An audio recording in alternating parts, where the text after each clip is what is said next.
Welcome to Chill Out. I'm Pam Chill, one of the Highland Park senior producers, and today's program is about making your home work for you. I'm delighted to have as my guest today Leslie Stern. Welcome to the program. Thank you for having me. Oh, my pleasure. So today we're basically going to discuss interior design and being able to live in your home, for the rest of your life without having to go to another place to meet your needs. So tell me a little bit about how you got involved with that. So when I was in undergraduate school, I was trying to find a way to express myself. I was an art major, so I did independent study at a school in Iowa for children with special needs. I did it on a whim, and I became very interested. I studied under the art teacher there, and we all had all different types of population. The physically disabled, the mentally disabled, hearing impaired, any type of disability, low vision. So then I decided I was very interested in this to go on and get my master's. So I went on to Northwestern and got my master's in education of the hearing impaired. And then after that, I ran the art department at Whitney Young High School for the hearing impaired before going back to school in interior design. Okay, what do you encounter? What can prevent someone from living at home safely? I'm sure you do an assessment, I'm sure. Yes, as you age, and now we're talking about seniors, for example, as we age, our senses start to change. We may have low vision, hearing impairment, other things happen with our senses, taste and smell. All these things can affect us as far as being able to live at home. If you can't see properly, you can't use the stairs properly. You can't see the difference between different levels. Going into a shower, many of us have done that in the past, where we close the shower curtain. And if there's no light in the shower, you can't see very well, and it becomes a dangerous place. Well, imagine now if you're 85 years old and you're doing this. First of all, our vision changes as we get older. We need 3 times more light as we grow older. So this would become even more difficult. We're not as mobile. But it may not just be a senior issue. It could be someone who develops MS in their 30s, or early onset Alzheimer's in their 50s, Parkinson's, or we have a car accident and have a spinal injury. All those things can affect us and affect us being able to live at home independently and safely. Okay, and where do you come in? So what is your role? I like to come in when there has been an alert that somebody's having an issue. Last year I got a call from a gentleman who was in a motorcycle accident, 50 years old, in Colorado. His motorcycle was totaled. He was wearing the full gear, but he developed a spinal injury. No longer could use his hands. So I was called in to redesign his home so he could live independently.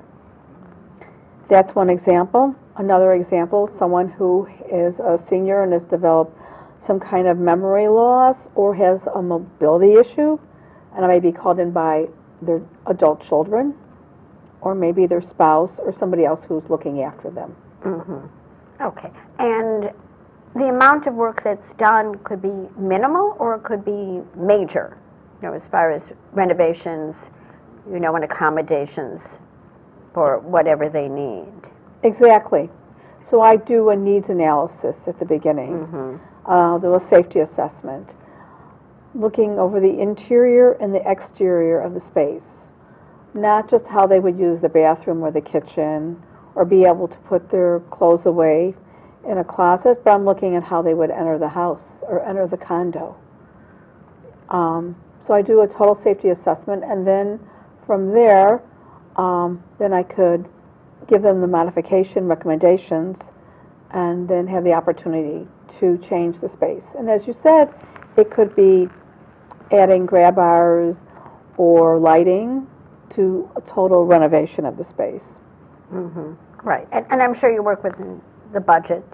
Now, this is all, of course, has to be paid for by the person doing it. There are no insurance policies that would cover any type of accommodations or, No. yes. Unfortunately, there isn't. So, yes, I'm hearing to their budget. Mm-hmm. How long I think they can live there. If it's a young person, of course, we want to make all the modifications because they have a long life there. Maybe sometimes I'll do the analysis and decide, you know what, no matter what, I couldn't make enough modifications to have them live safely. And then I'll recommend that they shouldn't be living in that space, but maybe moving into assisted living or a nursing home facility. Right, you have to be honest of what you can do and what would work for them. Absolutely. Exactly. So as far as making different accommodations for people, depending on their needs, do you work with any type of physician or any type of a social worker with that? What, more depending on the condition, or you just, work with the client themselves? If I'm being referred to by like a geriatric care manager or a social worker, or even an organizer, yes, I'll go by their recommendations, or a physician. If I'm not, I also, if it's a family member, I'll talk to the family member. I want to know something of their health history. If there's a spouse involved, I would like to talk to them. So whoever is in that circle of that individual, I'd like to speak with. Sometimes I have very little information, and I just will have to speak to the individual myself and try to make the best recommendations as possible. Everything is remote. Would you do that kind of thing as well? I use a lot of remote devices. Recently I had this gentleman who could not use his hands. I had to figure out how he could dry himself when he got out of the shower. So I created a room next to his shower where he literally walks in, and just walking into the space, the fan will turn on and dry his body. He can no longer be able to flush a toilet using a toilet lever. So I like to use technology. There is a device where he can just move his arm and the toilet flushes. The lights go on. A lot of these devices are what I use, both for people who have a pronounced disability as well as a senior. It's also an energy saving device because the lights turn off when they leave the room. Absolutely, right. So you're not, wasted energy. Yes, there's so much in technology that can be so beneficial. Recently I did a home for a woman who had diabetes in her 60s, and I put in a technology control outside the shower, so she could turn on the water before she even entered the shower. This way she doesn't have to stand there and fiddle with the controls, and if they're hot or cold, it could cause her to lose her balance. The water is turned on from the outside with a technology control. She goes in and sits down. She picks up the handheld. She washes herself. She puts it back, and then she's able to get out of the shower and just hit a button and turn off the water. And that way she doesn't have to worry about falling, and the water is all aimed towards her body. It's not going to be slippery on the floor. So I try to use a lot of technology if possible, and it's not necessarily more expensive. You can also use that for raising or lowering your window treatments too. What kind of flooring do you recommend? So something that's good for the spine, such as hardwood floors, bamboo floors, or vinyl. Ceramic tile and stone are very difficult for anybody to be able to stand on with our spines. We get tired easily. We may not realize it, but you do get more tired physically standing on a hard surface rather than one that gives.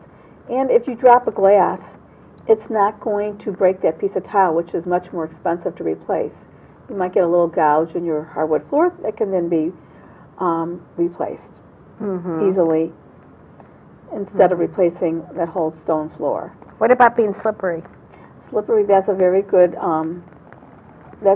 idea to bring up. Yes, many of the highly polished stones can be very slippery. I don't recommend a shiny marble in a bathroom when you're getting out of the hot shower or a hot bath. there's a lot of porcelains, or there's even nice stone that have textures and make it easier. Or getting stones cut up in smaller pieces that give you more traction. And being able to put in a drain, a vertical drain, that's the same level as a stone, so you're not stepping over a threshold. So, and these things all look really nice, whether you're 20 or 80, they're very desirable. I worry about microwave ovens, because many times they're installed high. And if you're reaching high to take out a hot casserole, it can be very dangerous. So I like appliances within our reach range.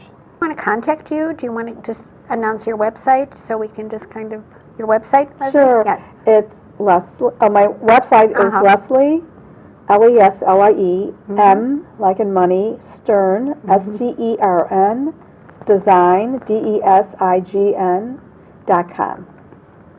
Very good. Because usually if someone is having an issue, it's just going to progressively get worse. And it can get worse very quickly. I think people have really, they don't understand the time frame. They think they have, years, and it could be, the progression could be very quickly. Well, thank you so much, Leslie Stern, for appearing on the program and giving us just an insight into what you have to do to be able to work for your home, to be within it, to spend the rest of your happy years inside your home.